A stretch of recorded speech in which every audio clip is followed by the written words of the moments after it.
Good morning. Thank you for your patience. We had a very robust discussion this morning in the House Democratic Caucus, of course, as it relates to our top priority, which is to reopen government and end this reckless Trump shutdown. Democrats have consistently made clear that we support 21st century border security.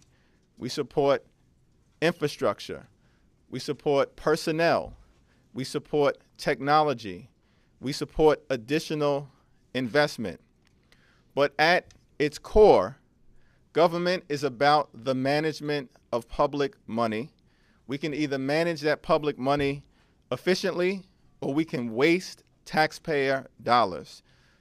House Democrats have an Article I responsibility to make sure that we manage public money efficiently and do not waste taxpayer dollars. We want to have a mature discussion about border security. We want to have a mature discussion about our broken immigration system.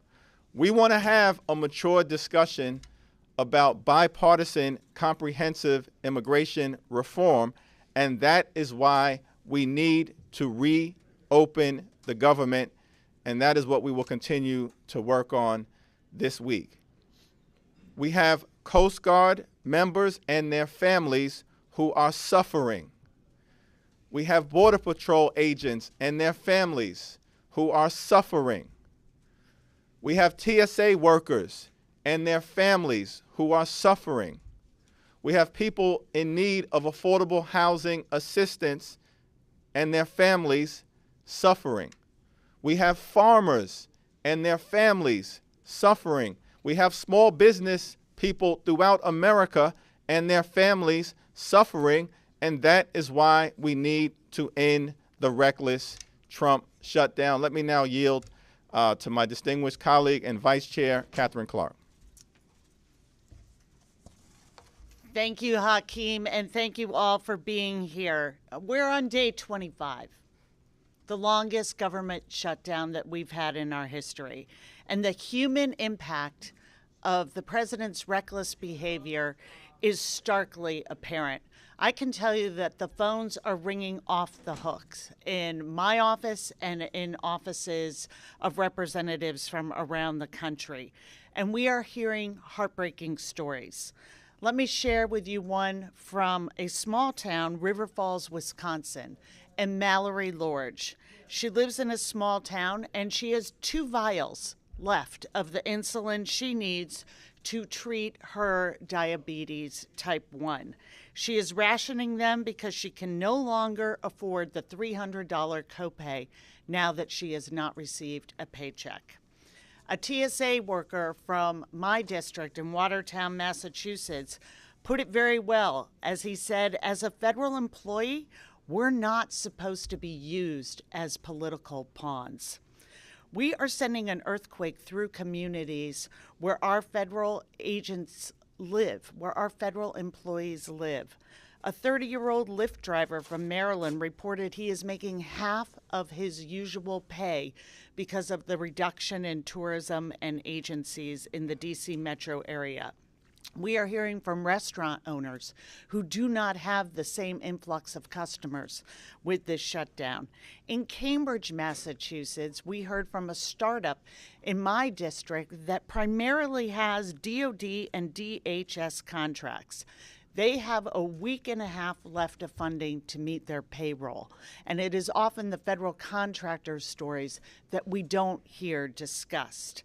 We also have a nonprofit in New England that is struggling to provide assistance for people with disabilities who often are not able to get the work that they need and are afraid they will never return to their job. Routine and structure are so important for so many of these folks, and with the continuing shutdown and inability to go to work, their lives are severely impacted. These are just some of the devastating stories that are causing so many problems in American homes, businesses, and for the bottom line. That is why Democrats are unified in our call that let's reopen government. We can keep the pressure on negotiations over security, but it is long past time that we reopen government and make sure that it is not federal employees, their families, and businesses that are being held hostage. To help bring some of this human side of this shutdown to light today, I am very pleased to have with us a member of Congress from Connecticut, the 2016 National Teacher of the Year, Jahana Hayes. Good morning, everyone, and I'm so happy to stand before you as the Congresswoman from Connecticut's 5th Congressional District. I want to talk to you a little bit about how this shutdown is affecting the people in my community. From domestic abuse survivors to our rural farmers in Connecticut to people who rely on low-income housing. This has catastrophic effects in those communities. In my district, Connecticut 5, we house 5 of the 9 domestic abuse and violent shelters in the state. Those shelters are at risk of closing their doors. There's an uptick in the number of reported incidents of sexual assault and domestic abuse following the Kavanaugh hearings, but there's nowhere for these women to be serviced. We cannot be sending that kind of a message. Connecticut farmers have been reaching out to my office in droves through phone calls, through letters, talking about how the insecurity of this administration leaves their futures at risk. They've talked about how we need comprehensive immigration reform because they rely on workers who come across the border as seasonal workers. They rely on them just like we rely on them like they rely on us. That's what I've been told by people in my district. In my district, 175 low-income housing units have defaulted on their payments from the federal government. This puts people with housing insecurity at risk to be homeless, to have not have the safety and security that they rely on. The SNAP program is vital to over 400,000 residents in the state of Connecticut. They rely on this assistance. Many working mothers, many single parents rely on the supplemental assistance to feed their children. As a teacher, I recognize that kids can't learn when they're hungry. This is not their fault. And I think the one thing that we're not talking enough about, and the last point I'm going to make, is that this shutdown is eroding people's confidence in government. I ran on a platform that government works, that good government works, and it's there to help people until they can help themselves. And then at the point where they could stand, they turn around and give back to their communities. That was the platform I ran on. That's what got me elected. This idea that we help each other, that we are communities of people. That message mobilized young people, it energized young people, it engaged people who never saw themselves as part of government. This is not government working. This is not what it's supposed to look like. This shutdown is not what good government is supposed to look like. No other government in the world shuts itself down. We have come as members of Congress to do our job. We are a separate but co-equal branch of government. This idea that we vote on a resolution and wait to be sure that the president will sign it before it's put forward, that's not what it's supposed to look like. We all have a responsibility here. People sent us to Washington to do our job. They're relying on us to do that job, and we have to put pressure so that this government opens. People in my community are depending on it. The people in all of these members' communities are depending on it, and we are their representatives. We are their voice in government, so we have to do better. We're working hard. We're here. I think we're going to continue to pass resolutions to try to open up departments of government, but we have to do better. This cannot be where we stop. Thank you. Thank you, Johanna. And now one of our other exciting, dynamic new members of the freshman class, someone who is one of the co-freshman leadership representatives, one of the leaders of the freshman class of 2018, Katie Hill. I want to talk about security today because that's what you hear a lot from President Trump and his allies. My district is California's 25th district, which is the northernmost part of LA County, and it is home to the LA Air Route Traffic Control Center in Palmdale. All aircraft into Southern California airports are controlled through that center, which covers 177 square miles of airspace, including portions of Arizona, California, Nevada, Utah, and Mexico. It's one of only 22 en route centers across the United States with 500 employees, 320 air traffic controllers, covering 5,500 flights a day to 6,500 flights a day, including special use airspace, which is used primarily by the military. That makes up 40% of those 177,000 square miles. This covers huge airports, LAX, all the flights incoming into LAX, Las Vegas, San Diego, and all of the major metropolitan airports in Southern California. That represents hundreds of thousands of passengers every single day. When you talk about security and you talk about the safety of American citizens, there is nothing more dangerous than having air traffic controllers who are not being paid, who are having, in many cases, to work multiple jobs to be able to feed their families and pay their bills, in addition to a lack of support staff.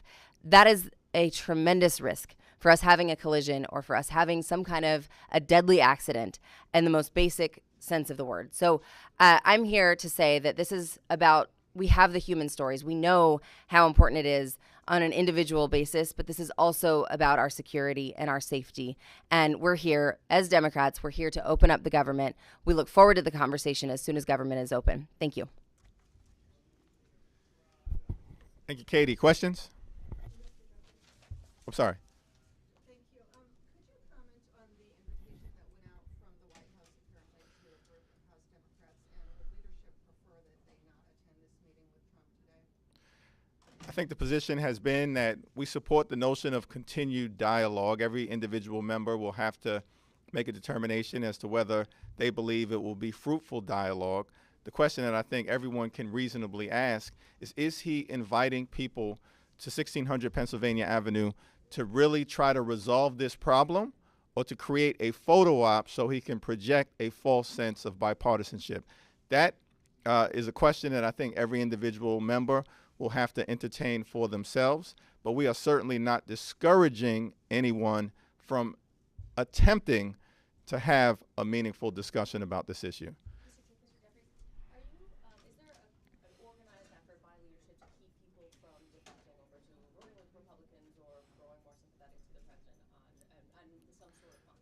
Seems to me, and I'll have the other members comment on this, there's an organized effort on the part of Republican leadership to keep people from defecting.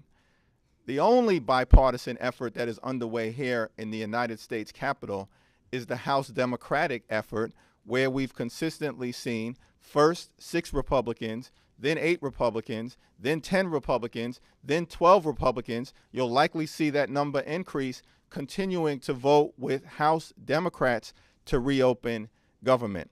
You've also seen the same thing in the Senate in terms of Senate Republicans, Cory Gardner, and the senator from Maine, Susan Collins, as well as others, increasingly express concern that the Republican position is irresponsible.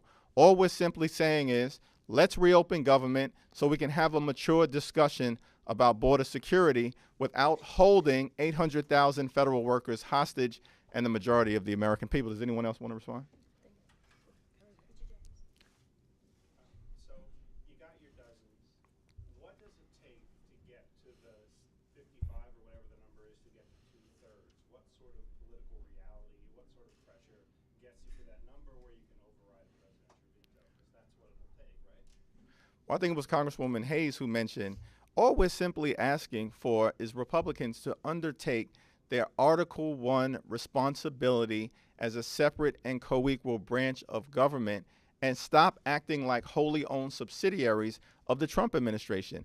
The responsible thing to do is simply work together in a bipartisan way, reopen government, allow for the time to have a discussion about these tough border security issues without damaging these federal workers, the American people, small businesses, farmers, or others. We're going to continue to do our job. We hope the Republicans increasingly will start to demand that the Republican leadership in the Senate do their job as well. Catherine? If I can just add to that, I'd like to underscore that the Democrats are completely unified in that our objective is to reopen government. That is why we are taking the Republican Senate-approved bills, not the bills that we would draft, as a blueprint for how we get government reopened. And just to emphasize what the chairman just said, around Homeland Security, we're asking for 30 days, keeping the pressure on those negotiations. But what we're unwilling to do is hold these federal employees, their families, the bottom lines, the loss in GDP that we are experiencing, $2 billion a week in lost wages and other economic factors, hostage to this idea that we use this blunt, terrible instrument of government shutdown to get a pet policy of the president. He had made an agreement with the Republicans in the Senate, and under pressure from conservative commentators, he went back on that. So it is time for Republicans to say, let's get government reopened, let's put the pressure back on negotiations, and have those discussions in a way that is time limited. But we are extremely unified, and the American people are unified with us, that shutting down government for this particular policy is not the way we need to go forward. Katie? I just want to add that what we've experienced from this last election cycle is that every single member of Congress on the House and the Senate side is accountable not to the President of the United States or to leadership of their own parties, but to the American people and to the citizens of their districts. And ultimately, to get to a 2/3 majority, that's where that pressure is going to have to come from, is from people who want their representative to do the right thing and to act in their best interests, not to act on the behest of Donald Trump, to stand up and say that we need to reopen government. Right now, that sits with Mitch McConnell.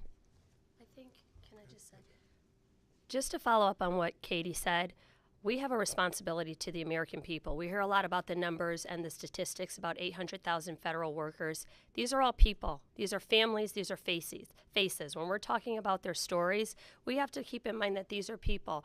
And when the president talks about this in a very partisan fashion, I'd like to remind him that you are my president too. You know, I'm no longer a candidate. At the moment where I took the oath, I became the representative of the people of the 5th Congressional District. I have a responsibility to represent the people in my district. This president has a responsibility to represent all of the people in this country. We cannot run government based on campaign promises. It's unconscionable to me that at the moment where Democrats were positioned to take control of the House, border security became the #1 issue of this administration. That's not how we govern. We have to put pressure from the inside, from the outside, from our communities on the elected officials to do the job that they were sent here to do. Cheddar? Thank you, Chairman. Two questions, if you'll permit me. But the first on this issue, despite the fact that polling shows the majority of Americans may be blaming Republicans for the president, there's about 30% or so that say it's because of Democrats. What is your message specifically to those Americans who say it's not the president, it's not the GOP, it's Democrats that now lead us to the situation where we're on day 25? And then a follow-up, if you'll permit me. Well, we're going to continue to work on behalf of all Americans, but I think any objective political scientist understands, and I believe Donald Trump himself said that he could shoot someone on Fifth Avenue and some segment of the American people would remain committed to him. The fact is, he's probably topped out at his number. Those are people who we want to work with. We want to reopen government for them, but understandably, they are his core supporters, and it doesn't seem to matter what he does, they will continue to support him. But the problem that the president has is that the overwhelming majority of the American people outside of his narrow base agrees with our position, which is reopen government, stop hurting American families, and then allow us to have a mature discussion about border security over the next 30 or so days. And then a second follow-up, if you don't mind, on a separate issue here. Based on everything that's been going on the last few days that you've read or written, or that you've read or seen, do you personally believe that the President of the United States is a Russian asset, sir? Well, I'm not going to comment as to what my personal beliefs are right now. I think that the problem has been with every bit of evidence that continues to emerge, there is legitimate concern that high-level members of the Trump campaign, possibly including the president, did have interactions with Russian spies designed to hijack the 2016 election, sell out our democracy, and artificially put someone into 1600 Pennsylvania Avenue. At the end of the day, that's a process that's going to have to work out through the Mueller investigation. And our position has been uniformly, with one or two exceptions, we have to let the Mueller investigation conclude. He can then report to the American people, to Congress, to the Department of Justice, and we can decide what the appropriate step is thereafter. Oh, I'm sorry. I'll go to you next. Yeah. Excuse me? I think the next step that we've decided to take will be a resolution of disapproval that is going to be on the floor of the House of Representatives today, put forth by our Democratic whip, James Clyburn. Mine was a follow-up on that, actually, on the King matter. Bobby Rush said yesterday that he thinks the Clyburn resolution skirts the issue and that it doesn't go far enough. And there have been a number of people coming out of caucus this morning saying they actually want to see a censure. Why not do a censure? I think we've decided that the most appropriate step at this moment, and no one has more credibility on this issue than Jim Clyburn, with the exception, of course, of the saintly John Lewis, who is supporting this particular resolution of disapproval. Their decision, he comes out of the Deep South. He understands racism. He's experienced it throughout his entire life. He's concluded that the most appropriate way to proceed at this moment is to put forth a resolution that we expect will secure bipartisan support, because white supremacy, white nationalism, anti-Semitism, Islamophobia, hate, xenophobia, all of these issues aren't Democratic issues or Republican issues. They are American issues that we should address in a bipartisan way, and that's why we've decided to proceed in this fashion. I don't know if anyone else wants to respond.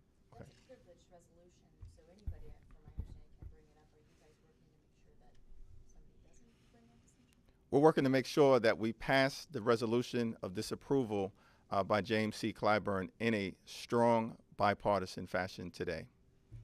Thank you, everyone. I'm trying to figure out what we're working against. It's like, no, we're working for things. Yeah. The answer to everything is we're working for something. Thank you. Great job. Oh, yeah, now we're shaking hands.